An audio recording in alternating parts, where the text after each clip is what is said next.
Ayun po si Nina at Ninong pala dito eh. Dito mga tita-tita eh. And hello guys, once again, welcome back to my channel and welcome back to Chloe TV. So for today's reaction video, syempre, handa na ba kayong kiligin ulit sa EDSI? Marami ang nag-aabang guys dahil nga po ang EDSI nandito ngayon sa Baguio, kung saan grabe dinumog ang ating EDSI nung pagpunta nila sa Baguio. Ang daming nag-abang guys, ang daming gusto magpa-picture sa dalawa. Sobra talaga ang pagmamahal at suporta na binibigay ng ating EDSI supporters dito sa dalawa, no? So grabe, hindi natin ma-imagine na ang isang labandira noon sikat na ngayon. So ganun yung hatak ni Beyonce sa kanyang mga supporters. No? Ganun ka rami ang nagmamahal sa EDSI ngayon.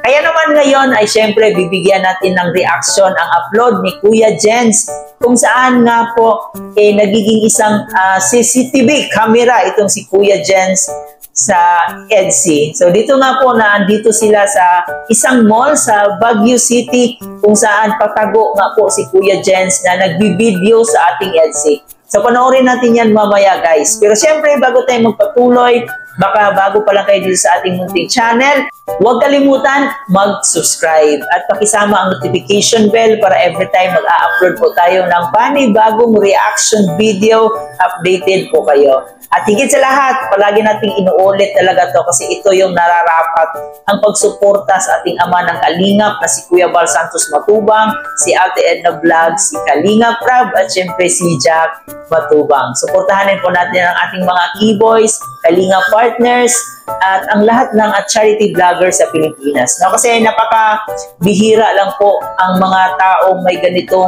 adikain sa buhay na tumulong sa ating mga kababayan, especially po sa mga taong hirap sa buhay. Kaya suportahan po natin ang ating Team Kalingap, guys.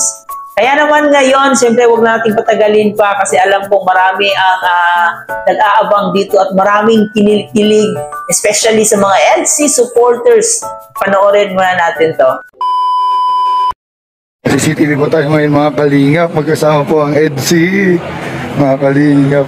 Grabe po, napuna po natin CCTV dito sa SM Baguio mga Kalingap. Ang EDSI po ay nahuli po natin na nagde-date po, magkasama po sila mga Kalingap. Grabe po mga Kalingap. Ay po, nagde-date po mga Kalingap. Ay, nakita tayo! Nakita tayo mga Kalingap, tago tayo. Tago tayo, nakikita tayo mga Kalingap. Ay, nakita pa tayo mga Kalingap. Grabe, nakita tayo mga Kalingap nila Beyonce at ni Edu. Naku, dito po ito pwede. Tago po tayo mga Kalingap sa payong para di pa tayo makita mga Kalingap. Ako mga Kalingap, kitang-kita po natin mga Kalingap, nagde-date po ang EDSI dito sa SM Baguio. Ayan po. Bro, nakalimutan mo yung mission mo. Ayan po mga Kalingap po. Mga Kalingap, ay, ito, patago tayo.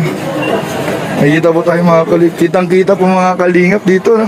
Na CCTV po natin mga Kalingap ang EDSI na nagde-date po. Ayan po mga Kalingap. Kunwari po mga Kalingap, hindi tayo nakikita mga Kalingap. Ha? Oo, sa baba. Ayan, dahil po mga fans dito mga Kalingap, naghihintay sa EDSI. Bueno, yung mission mo, nakalimutan mo. Magpalit ang diaper. Ayan po si Nina at Ninong pala dito eh. Dito mga tita-tita eh. So, ganun ka-sweet ang ating EDSI guys, no? And grabe, sobrang napakasikat ng ating EDSI kung saan nga po nandito sila sa SM City Baguio, kung saan may mga nag-aabang na fans, no? May mga nagpa-pictures.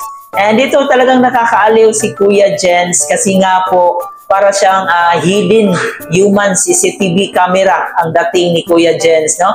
And grabe sa reaction ni Kuya Jens, talagang madadala ka rin sa kanyang tawa at sa kanyang kilig dito sa dalawa. Super nakakakilig din naman ng EDSI. Kaya hindi natin masisisi si Kuya Jens kung gano'n na lang yung reaction niya habang nagbibideo dito sa EDSI. Ang laki na talaga ng pinagbago ng buhay ni Beyonce, no? Ang medyo malayo-layo na yung narating niya. Kaya nagpapasalamat po tayo sa mga tao taong naka-appreciate sa kabutihang loob ni Beyonce kasi napakasulit ng inyong suporta at pagmamahal dito sa isa sa key angels ni Kalinga Prab. So naway ipagpatuloy natin ang ating pagsuporta sa EDC dito na rin kay Kalinga Prab at syempre kay Kalinga Edo. Suportahan po natin ang kanilang mga charity works. So, sa mga nagmamahal at totoong sumusuporta sa EDC, napakasulit guys, no? So sana hindi magbago yung suporta nyo at mananatili pa rin kayo dyan, no? Mananatili pa rin kayong nasa likod ng EDC. No, i-support lang po natin ang mga upload ng EDC, i-marathon lang po natin para hindi lang po tayo makatulong kay Beyonce, kundi na rin sa mga iba pang beneficiary ni Kalinga Prab. Nagpapasalamat din po tayo sa mga taong talagang totoong nagmahal, totoong nagbigay financially, hindi po dahil sa ating mga sponsors na nagbigay para makapagbagyo sila, hindi mangyayari ito. Kaya saludo po ko sa mga taong napakasulit magbigay ng suporta, lalong-lalo na sa financial, no? So ngayon, nag-i-enjoy po ang ating EDC sa Baguio. No? Sana'y maging successful at sana'y ma-enjoy nila yung pagtutour sa Baguio. Sa mga solid supporters ng Kalinga, especially po sa EDC, ako guys, huwag niyong i-miss ito na makapagpa-picture sa ating EDC. So this is your time kasi bihira lang po mangyayari ang pagtutour ng ating mga love team. Kaya grab this opportunity. No? Sa ating mga sa mga taga Baguio dyan na sulit na nagmamahal ng EDC, puntahan niyo po sila guys kung saan man sila naroroon ngayon. Update lang po kayo kay Kuya Rab or kay Kuya Bal kasi madalas pong nagla-live si Kuya Bal. So tumutok lang po kayo sa kanyang live para malaman niyo po kung saan sila ngayon. So kahit napakasimple lang yung ginagawa nila na naglalakad lang sila pero grabe, sobrang nakakakilig talaga ang EDC. And tingnan nyo naman yung suot ni Beyonce. Napakabagay, manamit ni Beyonce, no? Pang fashionista talaga yung dating ni Beyonce. Pang model. Kaya hindi natin mawari na fit po yung gusto niyang kurso pag siya'y magka-college na bilang isang flight attendant. Kasi napakabagay po ng kanyang height at saka yung katawan niya. So sana hindi magbago yung katawan niya, no? Sana mananatili pa rin siyang sexy. Nandito naman kay Papa Eds, talagang grabe, napakasulit ng kanyang pagsuporta dito kay Beyonce. So sana'y magiging sila in the end, no? Magiging forever itong ating EDC. At hanggang dito na lang muna guys ang ating reaction video sa araw na to.